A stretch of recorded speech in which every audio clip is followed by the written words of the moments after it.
Hello everyone, how are you? I am Amarnath Anand, BTech from IIT Delhi, और मैं आपके लिए लेकर आया हूँ एक सीरीज़ जिसमें हम लोग हर एक चैप्टर के बहुत सारे single correct, multiple correct, integer type, matrix match और इस तरह के प्रॉब्लम्स करेंगे। तो ये स्टार्ट हम लोग कर रहे हैं फ्रॉम द क्वाड्रेटिक इक्वेशन। और सबसे अच्छी बात यह है सीरीज़ की कि आप कहीं भी पढ़ रहे हो, किसी भी एजुकेटर से पढ़ रहे हो, आप इस सीरीज को कर सकते हो। इसमें हम लोग JEE main and advance level problems को कवर करेंगे। जो भी लेटेस्ट पैटर्न है जेई मेन प्लस एडवांस का, उसके हिसाब से हम ये सारे क्वेश्चंस कर रहे होंगे। तो जो पहला टॉपिक है दैट इज अबाउट क्वाड्रेटिक। तो जो बच्चे मेरे से पढ़ रहे हैं तो डेफिनेटली उनको बहुत अच्छे लेवल का गाइडेंस ऑलरेडी मिल चुका है, और अगर वो क्विक रिवीजन करना चाहते हैं तो ये सारे सवालों को अच्छी तरीके से करके देख सकते हैं। और सिंस इन सारे सवालों के साथ सॉल्यूशन भी दिया जा रहा है तो आपका एक कॉन्फिडेंस लेवल भी बनेगा कि आप उस तरह के सवालों को किस तरीके से कर पा रहे हो, या मेरे मेथड से मैच कर रहा है या नहीं कर रहा है, या आप उस लेवल पे सोच पा रहे हो या नहीं पा रहे हो। इसी तरीके से अगर आप किसी और एजुकेटर से भी पढ़ लो तब भी ये आपके लिए सीरीज काफ़ी बेनिफिशियल है, ताकि आपको भी पता चले कि किस तरह के सवाल जेई मेन एंड एडवांस में आते हैं। अगर आप इस लेवल तक के प्रॉब्लम को कर पा रहे हो अच्छी तरीके से तो बहुत वेल एंड गुड है, और आपका एक एक्स्ट्रा रिविजन भी मैथ्स में होता जाएगा। तो today we are going to start with the topic of quadratic equation and expression.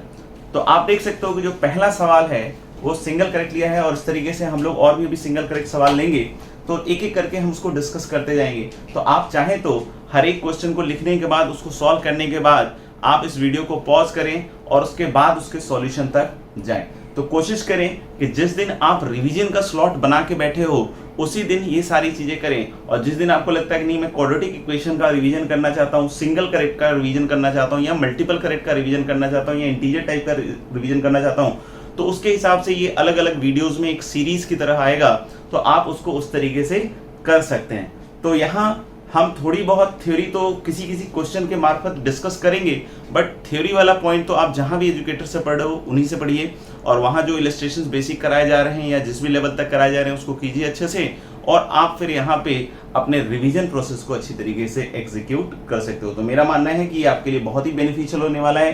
तो बिल्कुल इस चैनल को सब्सक्राइब भी कर दें और इस वीडियो को अच्छी तरीके से देखें और अटेंडेंस लगाना ना भूलें। Thank you. तो सबसे पहला क्वेश्चन हम लोग देख रहे हैं, जो कि बोर्ड पे आप लोग देख भी पा रहे होंगे कि A B C X are real numbers such that a plus b into b plus c into c plus a is not equal to 0, right? And there are three equations given like a square upon a plus b equals a square upon a plus c plus 20. Similarly this and this, और हमें इसमें value बतलानी है किसकी? x की value बतलानी है, right? तो इस तरह के क्वेश्चन में बहुत सारे मैनिपुलेशंस बच्चे सोचते रहते हैं कि इसको हम लेफ्ट में ले आए, इसको लेफ्ट में ले आए, कुछ सिंप्लीफाई करके देखें। तो आप देखोगे कि इस तरह के सिंप्लीफिकेशंस जनरली आपसे मतलब अटक जाएंगे, कहीं ना कहीं जाके स्टक हो जाएंगे। तो मेरा ऐसा कहना है कि हम लोग को ज्यादा फोकस हमेशा डिनोमिनेटर पे करना चाहिए, और उसका रीजन ये है कि डिनोमिनेटर पे फोकस इसलिए करना चाहिए क्योंकि जो न्यूमरेटर बनेगा, अगर आपने डिनोमिनेटर के हिसाब से न्यूमरेटर क्रिएट किया, डिनोमिनेटर के हिसाब से न्यूमरेटर क्रिएट किया मतलब डिनोमिनेटर की शक्ल का न्यूमरेटर ऊपर क्रिएट किया, तो कैंसिलेशन की पॉसिबिलिटी है। जैसे मैं यहाँ आपको एक चीज बताऊं, जैसे आप इन दोनों इक्वेशंस को ऑब्जर्व करेंगे तो a प्लस बी दोनों में एक साइड ये लेफ्ट में, एक साइड ये राइट में। तो जब ये वाली चीज अगर लेफ्ट में आती है, अभी मैं आपको सिर्फ दो टर्म्स दिखा रहा हूं, अभी मैं इन दोनों इक्वेशन का कोई कनेक्शन नहीं बतला रहा हूं, लेकिन मैं आपको दिखाने की कोशिश कर रहा हूं। एक टर्म यहाँ है इक्वेशन में, एक टर्म यहाँ है। जब तीनों इक्वेशन को ओवरऑल आप ऑब्जर्व करेंगे, डिनोमिनेटर में a प्लस बी है, इधर डिनोमिनेटर में a प्लस बी है, और इधर a स्क्वायर है, इधर b स्क्वायर है। तो जब आप इसको लेफ्ट में लेकर आएंगे तो सोचिए ऊपर दो फैक्टर बनेगा, a माइनस बी और a प्लस बी, और डिनोमिनेटर में भी a प्लस बी है तो कैंसिल आउट हो जाएगा। लाइकवाइज आप देखोगे ये सब साइक्लिक है। साइक्लिक है मतलब जैसे अगर आप देखोगे तो एक टर्म इधर C square upon C plus A और एक A square upon A plus C on the right hand side है, तो फिर इसको लाओगे तो फिर से वैसे ही फैक्टराइजेशन होगा। And just like that B square upon B plus C है and C square upon C plus B है, फिर से लाओगे तो वही चीज होगी। तो यानी आप देख सकते हो कि सिंप्लीफिकेशन बहुत अच्छी तरीके से करना पड़ेगा। यानी हमें पहला स्टेप इसमें क्या लेना चाहिए कि we should add all the three equations. So let us add all the three equations. If we'll add the three equations, you will get a square upon a plus b, first term. Then second equation has the first term b square upon b plus c. And the third equation has the term c square upon c plus a. I hope ये step बहुत simple है और आपको समझ में आ गया होगा। अब राइट हैंड साइड की बात करते हैं। तो this is A square upon A plus C, then comes your B square upon B plus A. 2014 और इन सब का भी हिसाब किताब किया जाएगा। इधर देखिएगा, इधर नेक्स्ट आया C square upon C plus B and plus what you will see, this is 20 plus 14, that is going to be 34 plus x. अब हम वापस से उसी स्ट्रेटजी पे जा रहे हैं जिस स्ट्रेटजी पे हमने सोचा था कि हम लोग इसको सिंप्लीफाई कैसे करने वाले हैं। तो a square upon a plus B should be clubbed with b square upon b plus a। तो we are taking these three terms on the left. So we are taking these three terms on the left, these are all with plus signs and it will go to minus sign. So I will club one by one, like a square upon a plus b, this term, with b square upon b plus a. This will become a square, LCM is same, minus b square upon a plus b. I hope ये step आपको समझ में आ गया होगा क्योंकि कुछ नहीं किया गया इस स्टेप में। b square upon b plus a को इधर लाओगे तो that will become minus, the LCMs are same, so this is a plus b and in the numerator this is a square minus b square. Plus आप देख सकते हो अगला term क्या आएगा, b प्लस c वाले को हम लोग साथ में रखेंगे। तो b प्लस c वाला इधर है तो c स्क्वायर इधर लाइएगा, तो this is going to be b square minus c square upon b plus c। And the next term c square upon c plus a, and this is going to be a square upon a plus c, so this is going to be c square minus a square upon c plus a, and that is going to be 34 plus x. And now you will see a very simple simplification here. This will break into two factors. I hope you all learned this in lower classes. A minus b into a plus b, and this a plus b is gone, right? So this is left with a minus b. And with the powerful weapon of similarly, right? The technology of similarly, we can also write this as b minus c, and this will become c minus a, and this is 34 plus x. This is cyclic, and you can see all the term will cancel out, and this is going to be 34 plus x equal to 0, and that will give you x equal to minus of 34. And so correct option among this you can choose is minus of 34. So I hope you have learned a lot from this question. You can see if whenever you will get such terms, so you must keep in mind such kind of simplification so that कि आपको कोई ऐसा डर नहीं लगे। जैसे mostly बच्चे क्या होते हैं कि सवाल देखते ही सर हम डर जाते हैं, तो डरने वाली बात नहीं है। इस तरह के एक्सप्रेशन का भी सिंप्लीफिकेशन सीखने वाली बात है। When you will learn the simplification, you can easily do the problem. So this was our first question. Now we are moving. This is our second question. Find the number of values of a for which you can see a quadratic expression here. Qx equals two times 2 minus a into x square minus twice ax minus 1 is perfect square of a linear expression with real coefficient. मतलब हमें इस quadratic expression को square of a linear expression में बदलना है। Square of a linear expression मतलब हम बोल सकते हैं क्या कि हम इस तरह के एक्सप्रेशन में चाहते हैं कि ये कन्वर्ट हो जाए, लाइक lx प्लस m का whole square. This should be converted into square of a linear expression with real coefficient. Moreover, you can see that this should be a perfect square of a linear expression with real coefficient. That means कि in this particular expression L and M must be real quantities. तो क्या करना है इसमें, हमें एक ही values बतलानी है जिसके लिए ये पूरा एक्सप्रेशन इस Lx प्लस m के होल स्क्वायर में कन्वर्ट हो पाए, और L और M कैसी क्वांटिटीज हैं, रियल। तो एक तो तरीका बच्चा ऐसे भी कर सकता है कि इसको स्क्वायर करके इक्वेट कर ले, L और M निकाल ले और उसके हिसाब से आगे बढ़े। बट ये चीज आपको समझाई जाती है कि स्क्वायर ऑफ लीनियर एक्सप्रेशन में क्वाड्रेटिक कब बदलता है। अगर नहीं समझा है तो उसको आप एक बार देख सकते हैं कि जैसे मान लीजिए कि क्वाड्रेटिक एक्सप्रेशन है fx equals ax square plus bx plus c, and if its corresponding roots are alpha and beta, right? हम इस सवाल को ऐसे भी कर सकते हैं, lx plus m का होल स्क्वायर एज्यूम करके स्क्वायर करके l स्क्वायर इक्वेट कीजिए, m स्क्वायर इक्वेट कीजिए, lm इक्वेट कीजिए, और वहां से l और m को हटाकर a में इक्वेशन बनाइए, राइट? तो वो सारी चीजें हम लोग कर सकते हैं, लेकिन मैं आपको एक दूसरी तरीके से बतलाना चाह रहा हूं। ये थ्योरी का पार्ट है जिसको मैं हल्का सा डिस्कस कर देता हूं कि अगर एक कोई क्वाड्रेटिक इक्वेशन है जिसके रूट्स हैं अल्फा बीटा, तो आप सब लोगों को पता है कि इसको हमें इस तरीके की फॉर्म में लिख सकते हैं, like a into X minus alpha into X minus beta, like this, कि अगर इसके रूट्स अल्फा एंड बीटा हैं तो this can be factorized as this. इसका ध्यान रखना चाहिए, this particular coefficient that is the leading coefficient. अगर आप एक्सप्रेशन को फैक्टराइज कर रहे हो तो ए का ध्यान हमेशा रहना चाहिए, लेकिन अगर आप इक्वेशंस के साथ डील कर रहे हो तो अगर ए का ध्यान नहीं भी रखा तो राइट हैंड साइड जाके जीरो हो जाएगा। ऑफ कोर्स इस तरह के सिचुएशंस में हम ए को नॉन जीरो मानते हैं। अब अगर आपको ये स्क्वायर ऑफ लीनियर चाहिए बच्चों, तो आप इसमें क्या करोगे, ये भी लीनियर है ये भी लीनियर है, तो ये दोनों सेम होने चाहिए, तभी ये स्क्वायर ऑफ लीनियर में कन्वर्ट हो पाएगा, तभी ये स्क्वायर ऑफ लीनियर में कन्वर्ट हो पाएगा। यानी कन्वर्ट होने के लिए हम लोग बोल रहे हैं कि अल्फा और बीटा को सेम होना पड़ेगा, और अगर अल्फा और बीटा को सेम होना पड़ेगा तो वो तभी हो सकता है क्वाड्रेटिक इक्वेशन में जब इसका डिस्क्रिमिनेंट किसके बराबर हो बच्चों, जीरो। इसमें एक और कंडीशन लिखी हुई है, यानी एक कंडीशन तो ये लगेगी डिस्क्रिमिनेंट इक्वल टू जीरो, इसमें एक और कंडीशन लगेगी, क्या लगेगी देख सकते हैं आप। अगर हमने बोला कि अल्फा इक्वल टू बीटा वाला कंडीशन इस पे इंपोज कर दिया तो देखो लिखा a into X minus alpha का होल स्क्वायर। अब आप देख सकते हो कि अगर आप इन दोनों एक्सप्रेशंस को कंपेयर करें, लाइक lx प्लस m का होल स्क्वायर और a टाइम्स दिस का स्क्वायर, तो इसमें एक डिफरेंस क्या दिख रहा है कि इसमें a बाहर है, तो इस a को अंदर ले जाना पड़ेगा। तो a को अंदर ले जाएंगे तो सबसे पहले तो आप उसको रूट a का स्क्वायर लिखकर ही अंदर ले जा सकते हैं, और रूट a का स्क्वायर जब भी आपको लिखने की इच्छा हो रही होगी तो a को डेफिनेटली पॉजिटिव होना पड़ेगा, तभी हम लोग बोल सकते हैं रूट a कैसा होगा, रियल। तो अब आप इसको अंदर ले जा सकते हैं और ये लिख सकते हैं कि root a into X minus root a into alpha का होल स्क्वायर। ध्यान से देख लीजिए आप, root a into X minus root a into alpha का होल स्क्वायर, और अब आपको दिख रहा होगा कि ये lx प्लस m के होल स्क्वायर में कंप्लीटली कन्वर्ट हुआ है, लेकिन l और m साथ ही साथ रियल चाहिए।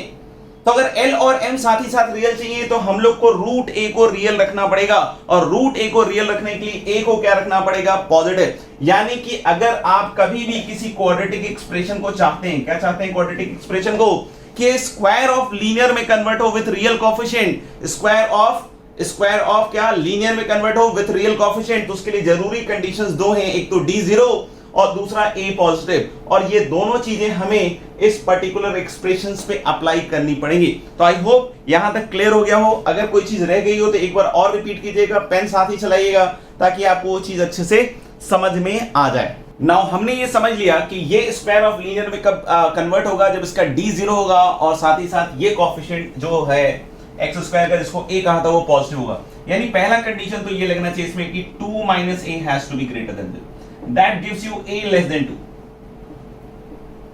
नेक्स्ट थिंग अगर हम बात करें तो उसका डिस्क्रिमिनेंट निकालते हैं। Let's calculate the discriminant. This is minus 2a का square, that is 4a square minus 4ac, तो that will give you 2 minus a और इनटू माइनस 1 इक्वल टू 0। और यहां से आप देख सकते हैं कि 4 will cancel out on the right hand side and this is a square and this minus and minus will become plus and this will become a square minus a plus 2. This minus and minus will become plus and this is a square minus a plus 2 equal to 0.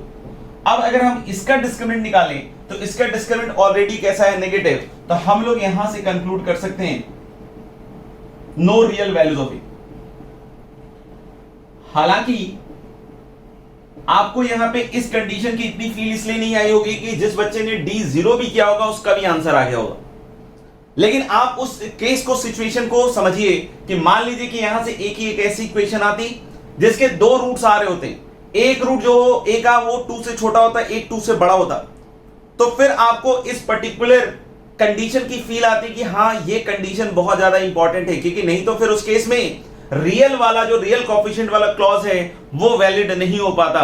तो यहां पे हालांकि जिन्होंने d equal to 0 भी किया होगा उनका भी आंसर सही हो गया होगा, लेकिन आप वो सोचिए उस सिचुएशन को जहां पे अगर मान लीजिए एक ही रियल वैल्यूज आ रही होंगी और उसमें भी एक वैल्यू ऐसी आ रही होगी जो a 2 से बड़ा हो, तो फिर उस केस में आप उसमें फंस सकते हैं। तो हालांकि यहां पे ऐसी कोई बात नहीं है तो इसलिए डरने की जरूरत नहीं है, लेकिन अगर आप कंप्लीट सीखें तो उसमें ये कंडीशन भी उतना ही इंपॉर्टेंट है जितना d इक्वल टू 0 इंपॉर्टेंट है। तो दैट्स व्हाई हम लोग अभी तो इस पर्टिकुलर क्वेश्चन के आंसर को ये लिख सकते हैं, there is no real value of a। तो बच्चों ये है हमारा तीसरा क्वेश्चन, और ये तीसरे क्वेश्चन में क्या कह रहा है कि the number of integral values of alpha for which the inequality, what is the inequality, x square minus twice of 4 alpha minus 1 into x plus 15 alpha square plus 2 15 alpha square is greater than 2 alpha plus 7 is true for every x belongs to R, is true for every x belongs to R। तो हमें बतलाना है कि कितनी integral values of alpha exist करती हैं। तो आप यहां पे देख सकते हो कि ये बिल्कुल एलिमेंट्री सवाल है, और इस एलिमेंट्री सवाल में भी बहुत बार बहुत सारे बच्चों को कंफ्यूजन होता है। बहुत सारे बच्चे यहां पे x बिलोंग्स टू r देख के खट से डिस्क्रिमिनेंट को क्या कर देते हैं, ग्रेटर देन इक्वल टू 0। पहले आप समझिएगा जो मैं कहना चाह रहा हूं यहां पे वो बहुत इंपॉर्टेंट है। तो बहुत बार थ्योरी अच्छे से क्लियर नहीं होने की वजह से ये सब सवाल गलत हो जाते हैं, और ये बहुत छोटे छोटे सवाल हैं जो जेईई मेन एडवांस दोनों ही पूछते हैं, और इसमें भी बहुत सारे बच्चे गलत करके आ जाते हैं। इसलिए मैंने इस पर्टिकुलर सवाल को यहां पे लिया है, और बहुत बार कंफ्यूजन रहता है। Just they see x belongs to r and what they do is they do discriminant greater than equal to 0। तो पहले आप समझें दो अलग अलग चीज है। सबसे पहली चीज अगर हम बात करें तो हम एक इक्वेशन की बात कर रहे हैं, और हम दूसरी चीज बात कर रहे हैं तो हम एक इनइक्वालिटी की बात कर रहे हैं। पहली चीज तो यहां फर्क महसूस की, कोई बोल रहा है कि quadratic equation satisfied for real values of x। ये क्वेश्चन जो भी है इसमें आपको बोल रहा है इंटीग्रल वैल्यूज ऑफ अल्फा बतलाइए जिसके लिए इस inequality is true for x every x belongs to r। तो मैं यहां सबसे पहले क्या कहना चाह रहा हूं कि जो कंफ्यूजन अराइज करता है बच्चों के दिमाग में वो इस वजह से अराइज करता है कि they are not able to see this particular difference कि there is an equation and there is a quadratic inequality. If in a equation it is being said कि this equation is satisfied for real values of x, मतलब इसको x की real value satisfy करती है, तब तो discriminant greater than equal to 0 लगेगा भाई, और जो आप कर रहे थे वो सही है। लेकिन अगर ये बोल रहा है कि this is true for all x belongs to r, यहां d greater than equal to 0 नहीं लगता। ये इनइक्वालिटी है। इसको डिस्कस करने के लिए हमें ग्राफ वाले पार्ट पे जाना पड़ेगा। जो आपने ग्राफ सीखा होगा अपनी थ्योरी में, उस वाले पार्ट में जाना पड़ेगा। तो आपको पता होगा एक क्वाड्रेटिक का ग्राफ जो है a पॉजिटिव और a नेगेटिव के हिसाब से 6 तरीके से बनाया जाता है। ये 3 केसेस जब a पॉजिटिव है, और ये 3 केसेस जब हम लोग बोल रहे हैं कि a नेगेटिव है। देखिए ध्यान से, तो ये एक्चुअली क्वाड्रेटिक का ग्राफ है, समझ में आएगा, और ये इक्वेशन है। यहां अगर बोल रहे हैं कि x की रियल वैल्यू के लिए सेटिस्फाइड है तो d greater than equal to 0 करना is justified. But if it is saying कि this is greater than 0 for all x belongs to r, तो d पॉजिटिव करना इज नॉट जस्टिफाइड। आप देख सकते हो कि d पॉजिटिव अगर आप करते हो तो यहां पे x की इन वैल्यूज के लिए, क्योंकि ये x वर्सेस y रिलेशन है, this is the graph of y equals ax square plus bx plus c। I hope it is clear. This is the graph of y equal to ax square plus bx plus c. You are putting some inputs and you are getting output in the form of y. तो हम लोग बोल रहे हैं क्या कि जब आप ये x का इनपुट रख रहे हैं तो देखिए ना y पॉजिटिव आ रहा है, और हमें y पॉजिटिव चाहिए, सही है। लेकिन जैसे ही आपने ये x के इनपुट रखे तो यहाँ y कैसा आ रहा है बच्चों, नेगेटिव आ रहा है। यानी कि इस वाले पर्टिकुलर केस में जो d ग्रेटर देन 0 के केस को करस्पॉन्ड करता है, यहां पे हम लोग बोल सकते हैं क्या कि यहां पे ये ax square plus bx plus c for all x belongs to r positive नहीं है, क्योंकि कुछ रियल वैल्यूज ऑफ x हैं जहां पे इसकी वैल्यू कैसी आ रही है, नेगेटिव। तो this graph will be discarded. I am not discussing the theory here, मैं थ्योरी का एक ग्लिम्स डिस्कस कर रहा हूं, ठीक है। तो थ्योरी तो आपकी क्लास में आपको बतलाई गई होगी, उस चीज को मैं अलग अलग आपको बतला रहा हूं। ये केस भी पॉसिबल नहीं, क्योंकि इसमें क्या बोल रहे हैं कि स्ट्रिक्टली ग्रेटर देन 0 चाहिए for all x belongs to r, और इस पर्टिकुलर केस में एक x के लिए वैल्यू कितने के बराबर हो रही है, 0। एक x के लिए वैल्यू कितने के बराबर हो रही है, 0। तो ये भी नहीं चलेगा, ये तो बिल्कुल नहीं चलेगा साहब, और ये भी नहीं चलेगा साहब, और ये भी नहीं चलेगा साहब। क्यों? क्योंकि आपको क्या चाहिए, ग्रेटर देन 0। तो सिर्फ एक ही केस चलेगा, क्या, d नेगेटिव। क्या चलेगा, d नेगेटिव, और साथ ही साथ coefficient of x square that is a, it should be positive. तो आपको ये फर्क महसूस हुआ कि अगर हम इनइक्वालिटी में बोलते हैं true for all x belongs to r, और इक्वेशन में बोलते हैं कि this is satisfied for real values of x, they are two different thing. ये चीज को आप पकड़ लेंगे तो कभी भी इस तरह के सवाल या इनइक्वालिटी वाले सवालों में गलती नहीं करेंगे। यानी आगे से हमें क्या करना है, हमें क्रिटिकल थिंकिंग रखनी है। क्रिटिकल थिंकिंग क्या रखनी है कि सबसे पहले सोचना है कि इनइक्वालिटी दिया हुआ है या इक्वेशन दिया हुआ है। इक्वेशन दिया हुआ है तो सर ने कैसे बतलाया, इनइक्वालिटी दिया हुआ है तो सर ने बतलाया कि ग्राफ के थ्रू ही करेंगे। और ग्राफ अगर आपने अच्छे से सीख रखा है तो माय डियर फ्रेंड्स कोई भी गलती नहीं होगी।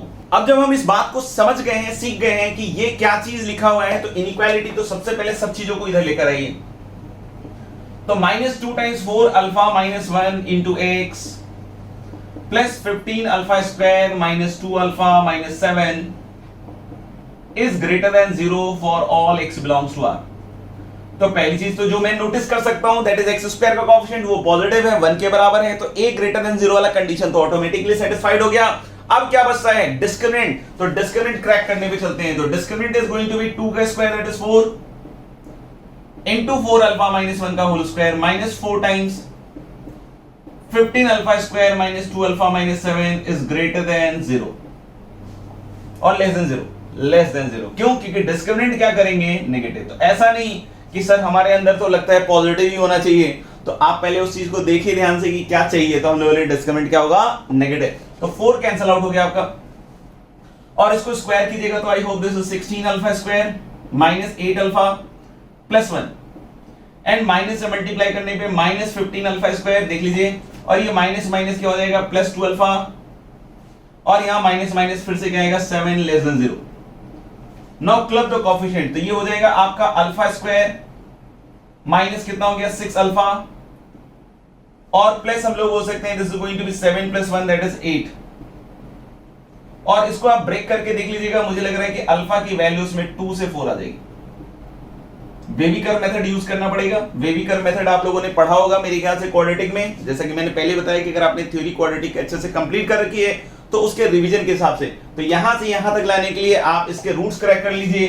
2 और 4 आएंगे रूट्स, और इधर आप देख सकते हो कि प्लस और माइनस और प्लस के हिसाब से अगर आप देखोगे तो अगर नेगेटिव चाहिए आपको तो वैल्यू कहां से कहां तक के बीच में आएगी, 2 से 4। अब यहां पे कभी कभी बच्चे क्या है, d less than equal to 0 गलती से लगा लेते हैं, तो फिर उनका गलत हो जाता है।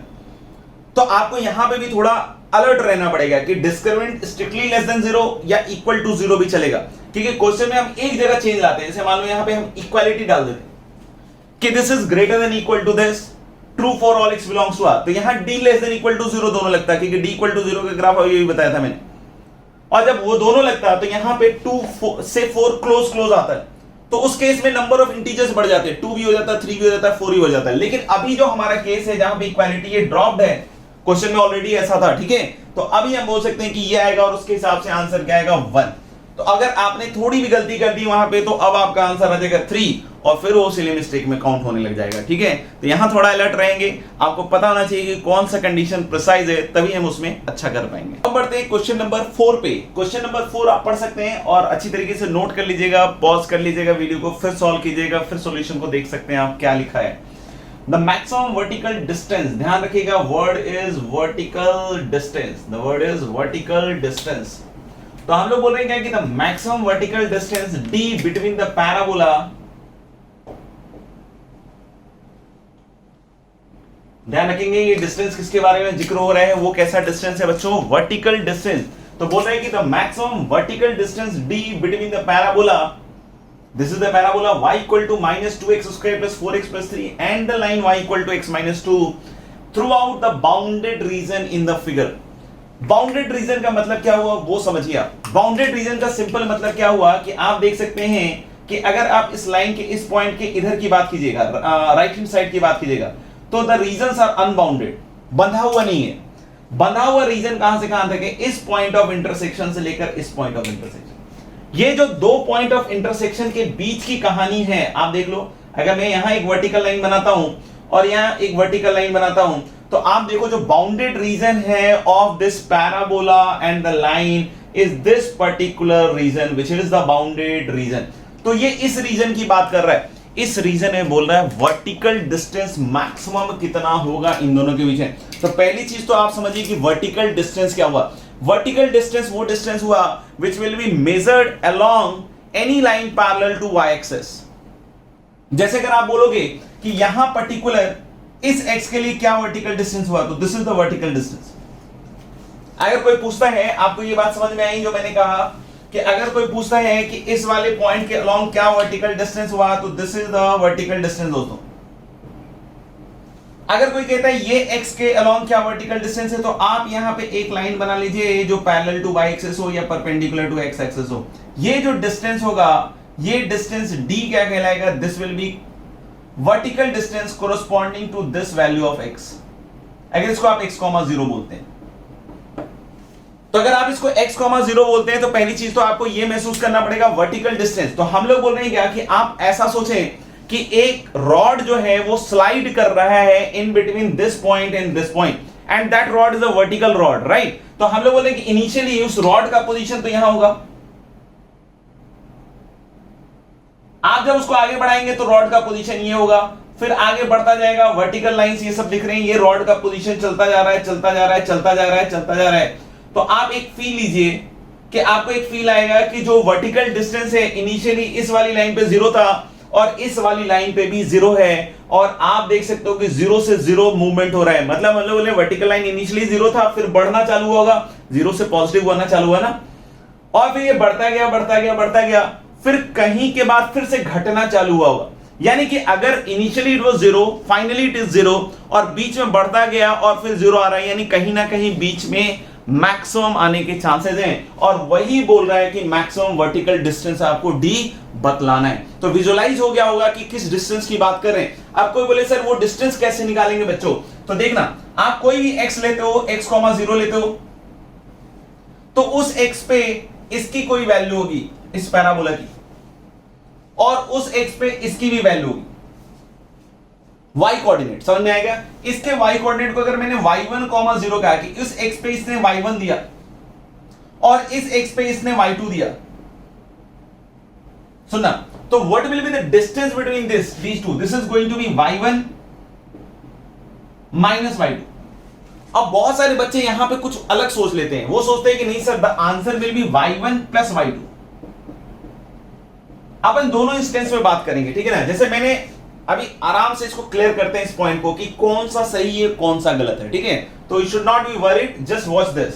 तो हम लोग बोले कि अगर मान लीजिए कि हमने ये पॉइंट लिया x, 0 और उस x को मैंने इसमें रख दिया, तो ये कोई वैल्यू देगा, पॉजिटिव वैल्यू देगा, नेगेटिव वैल्यू देगा, अभी मैं उस पर बिल्कुल डिस्कशन नहीं कर रहा हूं। ये कुछ वैल्यू देगा, उस वैल्यू को मैंने y1 कह दिया, जो भी वैल्यू देगा, पॉजिटिव देगा तो पॉजिटिव और नेगेटिव देगा तो नेगेटिव, उसको मैंने क्या कह दिया, y1। ऐसे ही हमने इस x में रखा, इस वाले कर्व में रखा, उसने वैल्यू क्या दे दिया, y2। मैंने क्या कहा जी कि ये जो डिस्टेंस होगा वर्टिकल, ये हमेशा y1 माइनस y2 होगा।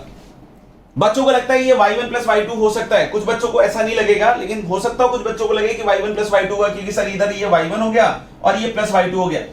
तो बेटा एक बात समझो, आप बहुत इजीली समझो इस बात को कि जब आप ये वाला x रखोगे तो ये y1 तो पॉजिटिव ही आएगा ना, क्योंकि कर्व तो इसी का है ना, ये जो कर्व है वो तो इसी का कर्व है। तो इस x पे ये y तो अपने आप पॉजिटिव देगा, और इस x पे इसका y अपने आप नेगेटिव आएगा। तो अगर आपने ये लिखा तो ये पॉजिटिव और यहां एक नेगेटिव क्वांटिटी है, तो ये सम तो कम हो गया ना बेटा। आपको तो वर्टिकल डिस्टेंस चाहिए था, तो ये डिस्टेंस और प्लस ये डिस्टेंस चाहिए था। अब देखो इस केस में आंसर गलत नहीं होगा, क्योंकि y1 रखा तो पॉजिटिव, y2 रखा तो वो नेगेटिव होगा, क्योंकि x पे y2 नेगेटिव आया तो वो माइनस माइनस अपने आप क्या हो जाएगा, प्लस। ये इसी सिचुएशन की बात नहीं, अगर आपने ये वर्टिकल लाइन कंसीडर की, इसका x माना, और यहां पे अगर हमने बोला कि ये y1 दे रहा है हाइट, और ये हाइट y2 आ रहा है, यहां से यहां तक ये जो हाइट है, ये हाइट है, ये y2 आ रहा है, सही है क्या, ये y2 आया है, ये y1 है। तो अभी भी ये वर्टिकल डिस्टेंस जो मैं पूछ रहा था आपसे, ये वर्टिकल डिस्टेंस अभी भी y1 माइनस y2 होगा, क्योंकि ये डिस्टेंस और माइनस ये डिस्टेंस, ये बहुत आसानी से विजुअलाइज हो जाता है। क्यों, क्योंकि ये दोनों पॉजिटिव साइड में। लेकिन अगर एक पॉजिटिव में एक नेगेटिव में है, तो इसमें भी चिंता करने की बात नहीं है। जो भी x रखने पे ये y वैल्यू देगा और जो भी x रखने पे वो y वैल्यू देगा, आप y1 माइनस y2 लगाएं। क्यों, क्योंकि उसका y2 नेगेटिव होगा और माइनस माइनस अपने आप क्या हो जाएगा, पॉजिटिव। यानी हम लोग बोल रहे हैं कि अगर मैक्सिमम वर्टिकल डिस्टेंस d की बात करें, ठीक है, तो हम सबसे पहले कैलकुलेट करते हैं कि what is the vertical distance. तो वर्टिकल डिस्टेंस सुनना, वर्टिकल डिस्टेंस तो जिस x पे जो भी ये y दे रहा है, जिस x पे जो भी y दे रहा है, तो that is going to be y1। तो ये आ गया minus 2x square plus 4x plus 3। कुछ भी कंफ्यूजन हो, वीडियो को थोड़ा सा फिर से रिपीट कर लेना। तो मान लो कि उस x पे इसका y1 आ गया minus 2x square plus 4x plus 3, और सेम x है तो x तो मैं सेम ही यूज कर सकता हूं। y2 क्या आ जाएगा, x माइनस 2, तो इसमें बीच में y1 माइनस क्या लगेगा बच्चों, y2। ये समझ में आ गया, y1 माइनस y2 क्यों, क्योंकि ये अपने आप उस x के लिए नेगेटिव होगा जिस x के लिए आप वरी कर रहे हो। आपको खुद से कुछ नहीं करना है, आप उस x पे एक का y1 और दूसरे का y2 सब्ट्रैक्ट करो, अपने आप उसके बीच का जो वर्टिकल डिस्टेंस है वो अपने आप आ जाएगा। मेरे ख्याल से क्लियर है। अगर फिर भी लग रहा है कि सर थोड़ा बहुत क्लियर नहीं है, तो आप इस रीजन में कोई एक वैल्यू इधर रख लीजिए, जैसे 1, 0 रख लीजिए, और 1, 0 पे रख के आप चेक करके देख लीजिए कि y1 प्लस y2 से आंसर आ रहा है या y1 माइनस y2 से आंसर आ रहा है। ध्यान रखना, मैंने y1 कौन सा y1 बोला कि जो भी x है, मान लो कि मैंने यहां 1,0 लिया दोस्त, नहीं तो 1,0 रखने के बाद इसकी जो वैल्यू आई 1 पे क्या आई, -2 plus 4 plus 3, 7 minus 2 that is 5। इसको मैंने y1 का जो भी साइन के साथ आ रहा है, y2 क्या आया मेरे लिए, y2 क्या आया मेरे लिए, -1। तो अगर आपने y1 प्लस y2 कहा तो वो डिस्टेंस नहीं है, आपने y1 माइनस y2 कहा तो वो वर्टिकल डिस्टेंस होगा, क्योंकि 5 minus and minus of 1 that is going to be what, 6 is going to be the vertical distance at x equal to 1। तो अब मेरे ख्याल से अच्छे से क्लियर हो गया होगा। तो ये वर्टिकल डिस्टेंस हमने लिख लिया। अब इसको सिंपलीफाई कर लो आप, -2x², 4x minus x that is 3x, और प्लस 3 प्लस 2 कितना हो जाएगा, 5। ये तो क्वाड्रेटिक फिर से आ गया। यानी क्वेश्चन बिल्कुल अलग तरीके से प्रेजेंट किया जाता है। जैसे बहुत बार सवाल में डायरेक्ट बोल देगा कि इस क्वाड्रेटिक का मैक्सिमम बतलाओ, तो आप क्या बोलते हो, क्वाड्रेटिक का मैक्सिमम क्या आएगा, -d/4a। नहीं, और उसी क्वेश्चन को अब अलग तरीके से रिप्रेजेंट कर दिया कि एक पैराबोला ले लिया, एक लाइन ले लिया, वर्टिकल डिस्टेंस डिफाइन कर दिया, अब बोला कि उसको मैक्सिमाइज कर दो। यानी कि अगर ये चीजें आप समझ गए अच्छे से, तो अब इसको मैक्सिमम निकालना होगा। तो -d/4a, तो 4a तो हो जाएगा 4 इंटू -2 दैट इज -8, और -d that is b², b² मतलब कितना हो गया बच्चों, 9, और -4ac करोगे तो 4 -2 8, और 8 इंटू 5 40 आ जाएगा शायद। So I hope this is 49/8 if all the calculations are correct. So I think there is one answer here also, and that answer is B. तो B is 49/8। तो मेरे ख्याल से इस क्वेश्चन में आपको बहुत अच्छा लगा होगा, बहुत मजा आया होगा, ग्राफिकल भी लगा, और क्वाड्रेटिक में जो मैक्सिमम मिनिमम का जो हमारा फंडा होता है वो भी क्लियर हो गया। कोई चाहता है कि नहीं सर मैं इसको परफेक्ट स्क्वायर से बना सकता हूं क्या, बिल्कुल बना सकते हैं। किसी को लगता है कि नहीं सर मैं डिफरेंशिएशन जानता हूं क्या, मैं डिफरेंशिएशन यूज करके इसको कर सकता हूं क्या, बिल्कुल कर सकते हैं बेटा। समझ में आएगा। हाँ, किस x के लिए अगर कोई पूछ दे कि किस x के लिए मैक्सिमम आएगा, तो आंसर होगा आपका -b/2a। तो वो चीज भी आप यहां से निकाल सकते हैं। तो आई होप ये क्वेश्चन काफी अच्छा लगा होगा। Now this is our question number 5, और ये काफी इंटरेस्टिंग सवाल है। आप देखिए ध्यान से, आपको अच्छा लगेगा। बहुत सारे बच्चों को लग रहा होगा क्वाड्रेटिक कैसे है, भी देखते हैं। मेरे ख्याल से ट्रांसफॉर्म हो जाएगा आपके लिए। If this equation has a positive solution, ध्यान रखें कि यहाँ पे लोकेशन ऑफ रूट्स टाइप की कुछ चर्चा शायद होने वाली है कि इक्वेशन का एक पॉजिटिव सॉल्यूशन है, एक रूट कैसा है, पॉजिटिव। यहाँ पे इस x की बात कर रहे हैं जिसके रूट्स क्या हैं, पॉजिटिव। तो हैज अ पॉजिटिव सॉल्यूशन मतलब there is an x which is positive and this satisfies this equation, then the real number b lies in the interval। तो हमें बतलाना है कि b जो है इनमें से किस इंटरवल में लाई कर सकता है। पहली चीज तो यहां से देख के लग सकता है मेरे को कि ये 1/2 का स्क्वायर लिखा हुआ है और ये 1/2 है, तो डेफिनेटली हम लोग बोल सकते हैं 1/2 की पावर x को कुछ सब्स्टिट्यूशन रख देते हैं। तो let us put a substitution like this, 1/2 raise to the power x equal to t। So if this is t, तो आप दोनों साइड स्क्वायर करेंगे तो हाफ की पावर x की power 2 equals t square, and this gives us 2x हो जाएगा a की पावर m की power n that is a की पावर mn। तो this is going to be 1/4 की power x equal to t square. Now see this particular thing, this particular term is t square now, and this is half की power x into half की power -1। so I can write half की power x minus 1 as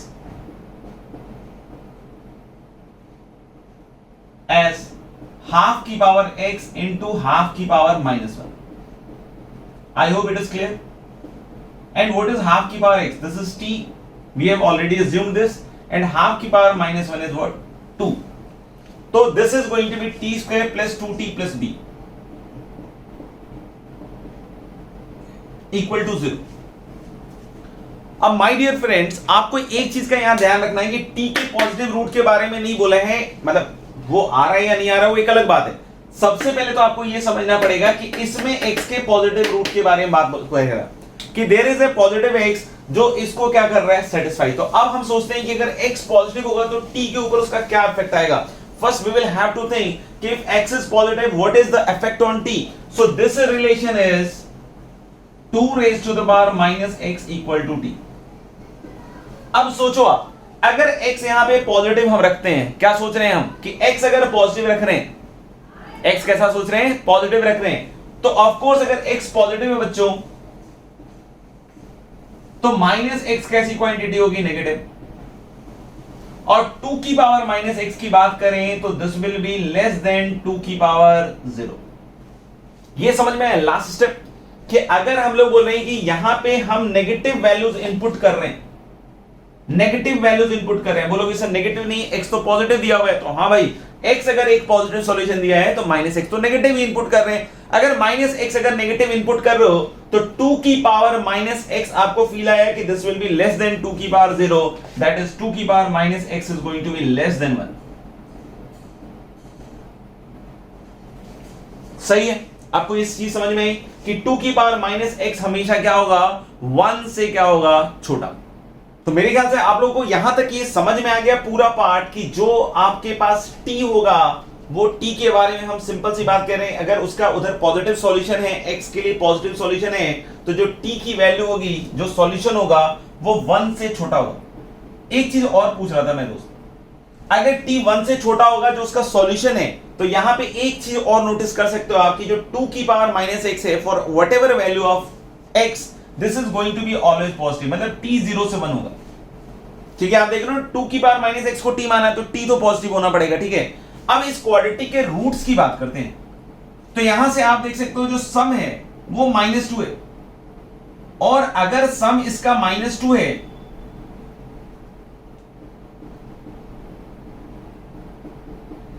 नहीं, अभी हम लोग उस चीज को, पुराने वाले पार्ट को भूल जाते हैं कि क्या था क्या नहीं था, क्योंकि अब ये क्वाड्रेटिक है, हमने t पे लोकेशन बिठा दिया, हमने t पे क्या लोकेशन बिठा दिया, हमने t पे लोकेशन बिठा दिया कि भाई t जो है 0 से 1 के बीच में होना चाहिए, और इस क्वाड्रेटिक का रूट होना चाहिए, सम ऑफ रूट्स क्या होना चाहिए, -2। अब ये आप पीछे वाले को पूरा भूल जाइए। ठीक है, अब यहां पे देख सकते हैं कि अगर हम इसके रूट्स की बात करें तो एक रूट तो 0 से 1 के बीच में आना चाहिए भाई।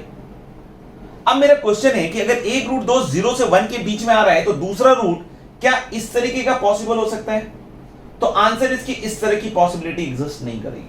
आप पूछोगे सर क्यों एग्जिस्ट नहीं करेगी?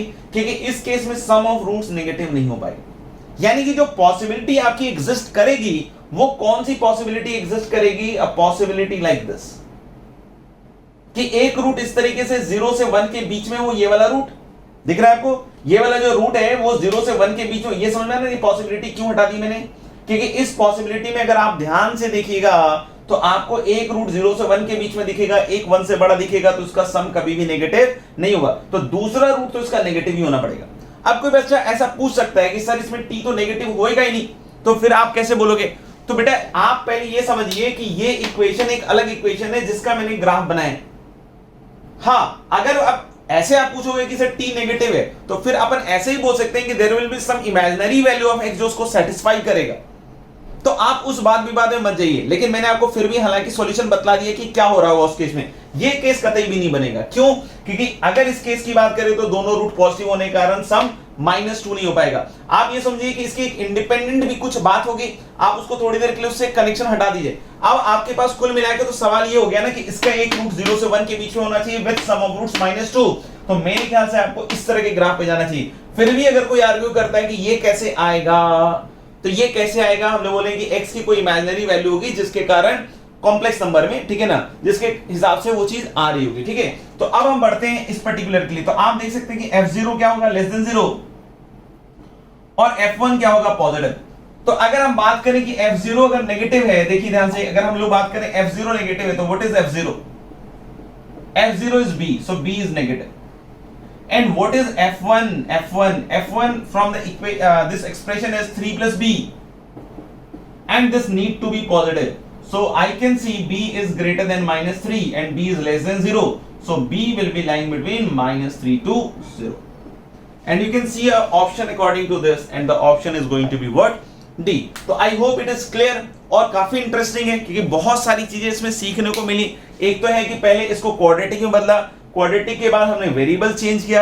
वेरिएबल चेंज में भी आपको मैंने सिखाने की कोशिश की कि यहां पे ओरिजिनली जो सिचुएशन दिया हुआ था कि इसका एक रूट पॉजिटिव होना चाहिए, उसको t में कैसे चेंज करके लाएंगे।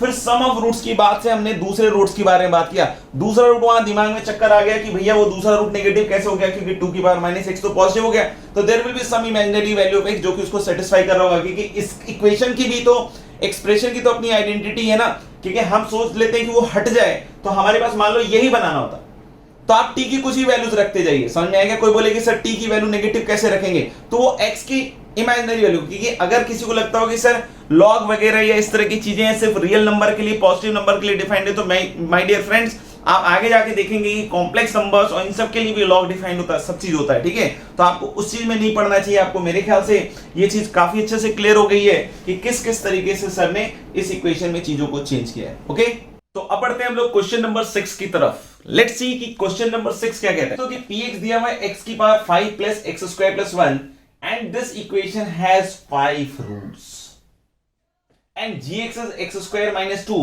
and you have to find gx1 gx2 gx3 gx4 gx5 का प्रोडक्ट। इसमें से बतलाना है कि ये किसके बराबर है। तो ये भी काफी इंटरेस्टिंग सवाल है। इस तरह के क्वेश्चंस भी आते हैं, बच्चे परेशान हो जाते हैं, बट फिर भी अपन देखें तो मैंने कोशिश किया है कि वैसे वैसे क्वेश्चंस ही इस पर्टिकुलर सीरीज में निकालें जहां पे आपको सबसे ज्यादा डिफिकल्टी आती है या जिस प्रॉब्लम के थ्रू आपको पूरे चैप्टर को समझने में आसानी मिले। अगर आपको ये सारी चीजें अच्छी लग रही हो तो कमेंट जरूर डालिएगा, ताकि मुझे पता चलता रहे कि मुझे किस डायरेक्शन में आगे आपके लिए काम करते रहना है। तो आप देख सकते हो कि gx1, तो हम लोग कि gx1 is going to be nothing but x1 square minus 2। gx1 is nothing but x1 square minus 2। ऐसे ही अगर आप देखिएगा gx2 gx3 gx4 gx5, तो हम लोग बोल सकते हैं क्या कि ये जो प्रोडक्ट आएगा, मैं इधर लिख देता हूं कि gx1 into gx2 till gx5 का जो प्रोडक्ट आ रहा है that is going to be what, x1 square minus 2 into x2 square minus 2 into x3 square minus 2 into x4 square minus 2 and x5 square minus 2। अब आप एक चीज देख सकते हैं कि सब फैक्टराइज होने के मूड में क्या बोलते हो, जैसे हम लोग बोल सकते हैं क्या कि इसमें एक एक टर्म पकड़ लेते हैं। जैसे हम लोग बोले इसके दो फैक्टर है, एक तो x1 प्लस रूट 2 और एक है x1 माइनस रूट 2, उसको बाद में लिखूंगा। फिर इसमें भी x1 plus root 2, sorry x2 plus root 2 और x2 माइनस रूट 2, उसको बाद में लिखेंगे। x3 plus root 2, x4 plus root 2 and x5 plus root 2, ये देखिए। और जो दूसरा वाला पार्ट है इसका, जो दूसरा वाला पार्ट है उसको भी मैं यहां लिख दे रहा हूं। कैसे? That is x1 minus root 2 into x2 minus root 2 into x3 minus root 2 into x4 minus root 2 into x5 minus root 2। देख लो। अब कोई पूछेगा कि सर इससे अब आगे कैसे बढ़े, तो बच्चों आप सबसे पहले समझना कि यहां पे ये जो इक्वेशन है x की power 5 plus x square plus 1, इसके रूट्स हैं x1 से x5। तो अगर हम लोग बोल रहे हैं कि this equation this equal to 0 has roots x1 x2 x3 x4 x5, तो this can be definitely factorise like this. In fact जब कभी मुझे ऐसा दिखता है x1 x2 x3 x4 x5, तो अल्टीमेटली मैं इस फैक्टराइजेशन पे खट से चला जाता हूं, x minus x1 x minus x2 x minus x3 x minus x4 and x minus x5। आप देख लो ध्यान से। क्यों लिख सकते हैं? क्योंकि इसके रूट्स हैं और कोएफिशिएंट ऑफ x की पावर 5 1 है, तो यहां मुझे किसी लीडिंग कोएफिशिएंट की जरूरत भी नहीं है। अब आप इन दोनों की शक्ल मिलाकर देखो, इसकी और इसकी, या सबसे पहले आपके लिए इजी ये वाला होने वाला है, ये पहले देख लेते हैं। x1 minus root 2, x1 minus root 2, x2 minus root 2, x3 minus root 2, x4 minus root 2 and x5 minus root 2। तो ये कब बनेगा? किस x के लिए बनेगा? क्योंकि ये आइडेंटिटी है। ये क्या है? आइडेंटिटी है। ये किस x के लिए बनेगा? तो हम लोग बोल सकते हैं ये वाले के लिए तो put x equal to root 2। अब बोलोगे x इक्वल टू रूट 2 पे कैसे बन रहा है सर? ये तो रूट 2 माइनस x1 बन रहा है। तो भाई इसमें हम लोग माइनस साइन निकाल लेंगे, इसमें भी निकाल लेंगे, और इस तरीके से सारे एक्सप्रेशन से एक एक माइनस साइन निकाल लेंगे। तो कितना आएगा बोलो? -1 -1 -1 कितनी बार आएगा? 5 टाइम्स। तो एक माइनस साइन एक्यूमुलेट हो जाएगा। अब रूट 2 इधर रखोगे तो रूट 2 की पावर 5, रूट 2 का स्क्वायर दैट इज 2 प्लस 1, इधर तो 3 हो गया, ये रूट 2 का स्क्वायर प्लस 1 ये 3 हो गया, ये रूट 2 की पावर 5 है, तो एक रूट 2 बच जाएगा। और रूट 2 की पावर 4, तो मेरे ख्याल से तो ये कितना हो जाएगा? 4। ये समझ में आया? 4 रूट 2 प्लस 3। ठीक है। अब दूसरी चीज, अगर मैं इसमें देखूं x1 प्लस रूट 2, तो अब आप सोचो x1 प्लस रूट 2 कैसे बनेगा? जब यहां माइनस रूट 2 रख देंगे तो माइनस साइन आ जाएगा बाहर। तो यानी हम लोग यहां बोल सकते हैं क्या कि अब x को -√2 रख दीजिए। -√2 रख दीजिएगा तो बस यहां नेगेटिव पावर का पावर 5 आएगा, तो ये -4√2 हो जाएगा दोस्त, और ये +3 हो गया। और यहां क्या आएगा -√2 - x1, -√2 - x2, -√2 - x3, -√2 - x4 and -√2 - x5। अब आप दोनों को मल्टीप्लाई करके देख लो, आपको मजा आ जाएगा।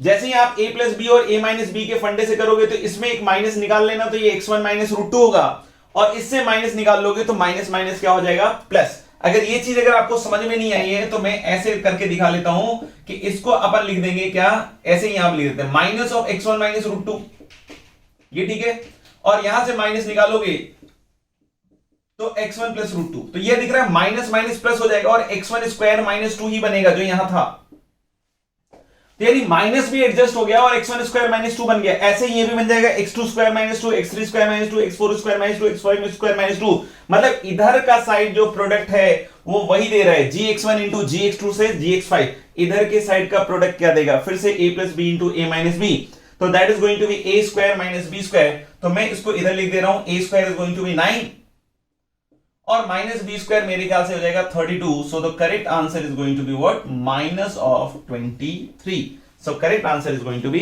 सी। अगर थोड़ा बहुत भी लग रहा हो कैसे कैलकुलेशन हुआ है तो आप इसको मल्टीप्लाई करके देख लीजिएगा आसानी से, ठीक है ना, इस टर्म को इस टर्म से और माइनस साइन निकाल के, तो आपको दिख जाएगा कि ये gx1 से gx5 का प्रोडक्ट होगा। तो आपने इसमें भी देखा कि काफी इंटरेस्टिंग रहा कि किस तरीके से उस एक्सप्रेशन को हम क्रिएट कर सकते हैं, या कभी भी ऐसा है कि something -x1, something -x2, something -x3 और x1 x2 x3 सब किसी के रूट्स हैं, तो आपको पता चल गया कि इस तरह के केसेस में हम डायरेक्ट फैक्टराइजेशन से जाएं तो बहुत बेहतर सिचुएशन में पहुंच सकते हैं। नेक्स्ट क्वेश्चन है क्वेश्चन नंबर 7, जो कि काफी इंटरेस्टिंग होने वाला है। आप इसको अच्छी तरीके से खुद से पहले सॉल्व कीजिए, तब जाके आपको मजा आएगा कि भाई इस सवाल में क्या क्या है। तो हर एक क्वेश्चन जो मैं अभी करवाने की कोशिश कर रहा हूं उसको सबसे पहले खुद से अटेम्प्ट कीजिए, तब जाके आपको फील आएगा कि हम उस क्वेश्चन में क्या क्या सीख पा रहे हैं, ठीक है। क्योंकि ऑब्वियस सी बात है कि कोई क्वेश्चन करेगा आपको लगेगा कि अटक गया मेरा, तो थोड़ा परेशानी फील आएगी, लेकिन जैसे ही आपको परेशानी फील आएगी या हल्का सा लगेगा कि डिमोटिवेट हो रहा हूं या कुछ ऐसा, तो आप जब सॉल्यूशन दिखेगा तब आपको समझ में आएगा कि अच्छा इसमें क्या क्या लर्न करने के लिए, तो आप बिल्कुल परेशान नहीं होएगा, आप उसमें क्या क्या सीखने के लिए है उसको अच्छी तरीके से पकड़ने की कोशिश कीजिए, ठीक है। तो हो सकता हो थोड़ा सा लग रहा हो लेवल सर जे एडवांस के टाइप का जा रहा है, तो अपन उसको अच्छी तरीके से और समझें। इस क्वेश्चन में क्या कह रहा है कि the area of the region in xy plane consisting of all the points x, y। xy plane अपन ने देखा होगा, क्लास 10th में देखा होगा, कोऑर्डिनेट ज्योमेट्री हल्का सा हम लोग वहां पढ़ के आते हैं, डिस्टेंस फॉर्मूले और इस तरह की चीजें हम ऑलरेडी करके आते हैं, राइट। तो हम लोग बोलते हैं क्या कि the area of the region in xy plane, xy plane में रीजन, कोई रीजन आ रहा है और उसका एरिया बतलाना है of all the points x, y, ठीक है, such that this quadratic equation in T has fewer than 2 real solution। fewer than 2 real solution मतलब एक या फिर 0 नहीं, तो fewer than 2 real solution का मतलब इसका डिस्क्रिमिनेंट पे क्या कंडीशन लगाएंगे दोस्त, लेस देन इक्वल टू 0 नहीं, हम लोग बोलेंगे क्या कि इसके डिस्क्रिमिनेंट पे क्या कंडीशन लगाएंगे, लेस देन इक्वल टू 0, ठीक है। तो अपन यहां पे देख सकते हैं अगर इसका डिस्क्रिमिनेंट निकालेंगे तो कितना आ जाएगा 4 into x plus y minus 7 का होल स्क्वायर। ये देख के लग रहा है कि ये तो बहुत बड़ा स्क्वायर आ गया, माइनस क्या आएगा 4 इंटू एक्स इंटू 2y। ध्यान रखेंगे क्वाड्रेटिक टी में एक तो दिख रहा है 4 गया, इसको जब आप स्क्वायर को ओपन कीजिएगा बच्चों तो ये आएगा आपके पास x² प्लस y², वही a² plus b² plus 2ab, तो 2xy, और फिर आ जाएगा आपके पास माइनस 14x माइनस 14y और प्लस एक टर्म आएगा 49 और माइनस 2xy। अब बहुत सारे बच्चे यहां आने के बाद अटक जाते हैं, यहां तक तो कर लेते हैं, फिर इसके बाद यहां आके अटक जाते हैं। अब यहां पे जो सबसे अच्छी अपॉर्चुनिटी आपको दिख रही है कि x² और 14x का टर्म है, मतलब हम परफेक्ट स्क्वायर बना सकते हैं। क्वाड्रेटिक में हम परफेक्ट स्क्वायर बनाना सीखते हैं, तो x² माइनस 14x से बच्चों तो हम क्या बना सकते हैं, x माइनस 7 का होल स्क्वायर। देखिए ध्यान से, x माइनस 7 का होल स्क्वायर, और y² माइनस 14y, तो y माइनस 7 का होल स्क्वायर।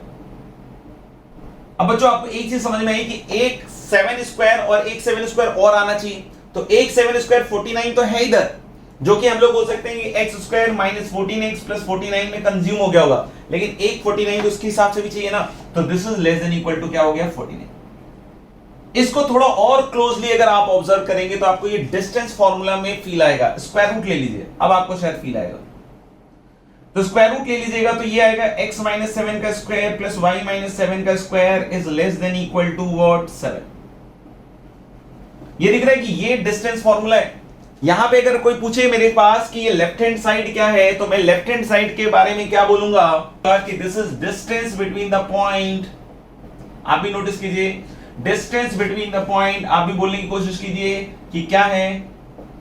मैं थोड़ी देर के लिए स्टॉप हो रहा हूं, आप खुद से सोचिए किसके बीच का डिस्टेंस है। Distance between the point x, y and 7, 7। और ये क्या कह रहा है लेफ्ट हैंड साइड के distance between the point x, y and 7, 7 must be less than equal to 7। तो ये इक्वेशन को हम लोगों ने इंग्लिश में लिख दिया, ठीक है, लेस देन इक्वल टू 7। तो अब अगर हम चाहें तो इसको xy प्लेन पे देखते हैं कि कैसा आ रहा है। तो अगर xy प्लेन पे अगर आप इसको देखेंगे क्या आ रहा है, तो हम लोगों ने कि एक पॉइंट है 7, 7, एक पॉइंट है 7, 7, और यहां से x, y का डिस्टेंस क्या होना चाहिए 7 या 7 से छोटा। नहीं, यहां से x, y का distance, there are 2 point, this is a variable point, this is a fix point. इन दोनों के बीच का डिस्टेंस क्या होना चाहिए 7 या 7 से क्या होना चाहिए छोटा। तो आप सोचिए कि इसमें क्या बन रहा होगा। तो हम लोग बोलेंगे अगर मैं एक ऐसा लोकस या ऐसा पाथ बनाने की कोशिश करूं जहां से इसका डिस्टेंस 7, 7 के बराबर है, तो आपको ऐसा दिखेगा कि एक सर्कल टाइप की फील आ रही है।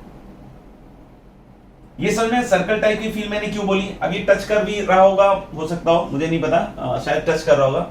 खैर उतना एग्जैक्टनेस में मैं भी नहीं जा रहा हूं, मैं चाहो तो बना देते हैं, ऐसी कोई दिक्कत भी नहीं है अपने को। आप देखो, तो हम लोग बोले क्या कि अगर x, y वैसे पॉइंट है जिसका डिस्टेंस यहां से 7 है, तो हम लोग बोल सकते हैं क्या कि there is a point x, y which is moving such that it is always at a fixed distance 7 from this point 7, 7, always at a fixed distance. तो ऐसा आपको सीखा होगा बचपन में भी कि अगर ऐसा कभी हो रहा है तो एक सर्कल चल रहा होगा और डिस्टेंस 7 या 7 से छोटा है, तो x, y या तो इसके ऊपर होगा या फिर इसके अंदर होगा, या फिर इसके अंदर होगा। x, y जो पॉइंट है वो या तो इसके पेरिफेरी पे होगा या फिर इसके अंदर होगा। माय डियर फ्रेंड्स, समझ में आ रहा है। तो यानी अब हम लोग को बोल रहे हैं क्या कि उस रीजन का एरिया निकालो जो ऑब्वियस सी बात है इस चीज को सेटिस्फाई कर रहा थी। तो सर्कल हो गया ना। अब इस सर्कल का एरिया कैसे निकालेंगे, pi r square. And what is the radius guys, radius क्या है, तो रेडियस दिख रहा है आपको कि हमेशा इन दोनों के बीच का डिस्टेंस 7 है, तो रेडियस 7 है, तो pi r square that is going to be 49 into pi. तो answer, correct answer will be what 49 pi, right. चलिए आगे बढ़ते हैं और नेक्स्ट क्वेश्चन जो हम लोग देख रहे हैं, क्वेश्चन दैट इज कि let px is x square plus bx plus c where b and c are real numbers. ध्यान रखेंगे b और c कैसे नंबर्स दिए हुए हैं, रियल नंबर्स दिए हुए हैं। x स्क्वायर कोएफिशिएंट 1 है। Suppose that p of p1 is equal to p of p2 equals 0 और p1 और p2 सेम नहीं। मतलब यहां पे x इक्वल टू 1 पे जो वैल्यू आ रही है p1 उसको कहते हैं अपन, और x इक्वल टू 2 पे जो वैल्यू आ रही है उसको अगर हम p2 कहते हैं। तो p1 और p2 दो डिफरेंट वैल्यूज है। चाहे तो आप p1 को कुछ अल्फा मान लीजिए और p2 को थोड़ी देर के लिए बीटा मान लीजिए। ये मैं क्वेश्चन समझाने के हिसाब से आपको बतला रहा हूं कि p1 को अगर आप अल्फा मानते हैं, p2 बीटा मानते हैं, तो अल्फा और बीटा सेम नहीं है। तो जब आप x इक्वल टू 1 रखते हो, क्या रखते हो आप, x इक्वल टू 1 रखते हो, तो क्या वैल्यू आई p1, जिसको मैंने क्या बोला अल्फा, यानी ये बोल रहा है p अल्फा इज 0, और p बीटा 2 पे कितनी वैल्यू आई इसकी p2, और p2 किसके बराबर मैंने रखा है बीटा, तो p बीटा इज 0, यानी p अल्फा और p बीटा 0 के बराबर दिए हुए, यानी अल्फा और बीटा इसके क्या हो गए, रूट्स। अल्फा और बीटा एक्चुअली क्या है, मेरे ख्याल से p1 और p2 देखने में थोड़े से अजीब लग रहे होंगे, लेकिन आपको पहली चीज ये समझनी चाहिए कि है तो यही ना कि अल्फा और बीटा इसके रूट्स दिए हुए हैं। What is alpha here, I am assuming alpha to be p1 and what is beta here, this is p2 and alpha is not equal to beta my dear friends. और ये condition कहता है कि p alpha is p beta is 0, तो of course px equal to 0 के roots alpha and beta होंगे। अगर कोई पूछता है कि what is the sum of roots here alpha plus beta, that is minus b. So what is alpha? Alpha is P1. P1 तो निकाल सकते हैं. P1 कितना हो गया? 1 plus b plus c. And what is P2 guys? P2 आ जाएगा आपका 4 plus 2b plus c, and that is equal to minus b. ये हो गया इक्वेशन नंबर आपका कितना? 1. अब यहां देख सकते हैं कि this is 5 3b and plus 2c equal to minus b. देख लो आप, हम लोग बोल सकते हैं कि अल्फा निकाला दैट इज P1. P1 कितना निकला? 1 plus b plus c. P2 4 plus 2b plus c. This is 5 plus 3b plus 2c and minus b को जब इधर लाएंगे आप तो आप देख सकते हो कि इधर से कितना आ जाएगा, मेरे ख्याल से तो आ जाएगा 4b plus 2c equal to minus 5, या फिर 2b प्लस सी अगर हम लोग लिखना चाहें तो 2b प्लस सी क्या लिख सकते हैं? -5/2. देख लीजिए यहां से. अब हम लोग इसमें बात कर रहे हैं कि अगर सम ऑफ रूट्स वाला एक काम कर लिया हम लोगों ने, तो अब हम प्रोडक्ट ऑफ रूट्स के बारे में बात करते हैं. तो चलिए प्रोडक्ट ऑफ रूट्स कितना आएगा यहां से देखिएगा. प्रोडक्ट ऑफ रूट जो है alpha into beta is equal to c. Product of roots यानी अल्फा इंटू बीटा की वैल्यू किसके बराबर आएगी बच्चों? सी के बराबर. अल्फा फिर से क्या है? अल्फा है P1, तो यानी कि 1 plus b plus c multiplied by 4 plus 2b plus c equal to c. सबको समझ में आई ये बात? ये अल्फा क्या है? P1. P1 निकाल के रख दिया. 1 plus b plus c. P2 किसके बराबर है बच्चों? 4 प्लस 2b प्लस सी. 2b प्लस सी की तो वैल्यू पता है. 2b प्लस सी क्या है? -5/2. तो यानी यहां से आपको दिख रहा है 1 plus b plus c into 4 plus 2b plus c is 4 -5/2 equal to c. अब आप यहां पे नेक्स्ट स्टेप भी लिख सकते हैं, और मैं थोड़ा सा इसको हटा देता हूं. आप देखिए इसको. नेक्स्ट स्टेप क्या लिख सकते हैं आप? 1 plus b plus c whole multiplied by, this is 8 - 5, so this is going to be 3/2 equal to c. 3/2 equal to c. अब आप देख सकते हैं कि यह आएगा 3 plus 3b plus 3c. 3 plus 3b plus 3c equal to 2c. 3b plus 3c equal to 2c. अब इसको इधर ले आइए, तो 3b प्लस c बताओ. 3b प्लस c इज -3, और साथ ही साथ 2b प्लस c बतलाओ. 2b plus c is going to be what? -5/2. I hope it is clear. इन दोनों को सॉल्व कर लेते हैं. तो घटाइएगा आप, तो इधर b आ गया, और -3 प्लस 5/2, तो मुझे लग रहा है कि b शायद -12 आ रहा है. और c की अगर वैल्यू की बात करें तो ये इधर जाएगा आपके पास -1, तो -5 -3/2. आप इन दोनों वैल्यूज को अच्छी तरीके से निकाल सकते हैं, और c की वैल्यू क्या आ जाएगी? -3/2. पूछा क्या गया है? P0. P0 मुझे लग रहा है c के बराबर आना चाहिए, तो that is answer is again c. P0 is c, so the answer is c, right? तो देख लीजिए मेरे ख्याल से this is going to be a very very important concept कि आपके पास P1 P2 है, तब भी आप भ्रमित नहीं होइए. आप समझिए कि क्या सब्स्टिट्यूशन ऐसा कर सकते हैं जिससे हम इस क्वेश्चन को निकाल पाए. तो ये भी एक अच्छे लेवल का सवाल है. अगर आप लोग इसको पहले से ट्राई करके इसके सॉल्यूशंस देख रहे हैं तो आपको काफी मजा आने वाला है. ये हमारा पहला सेशन है जिसमें हम लोगों ने ये सारी चीजें कवर की हैं. कुछ सिंगल करेक्ट, आगे भी आने वाले सेशंस में हम single correct, multiple correct in सबको कवर करेंगे. तो कमेंट्स जरूर कीजिए ताकि पता चले कि कैसा लगा आपको ये वीडियो, और लाइक और सब्सक्राइब का बटन और शेयर जरूर कीजिए बच्चों के साथ, ताकि बहुत सारे बच्चे इस पर्टिकुलर वीडियो का फायदा उठा पाए. Thank you.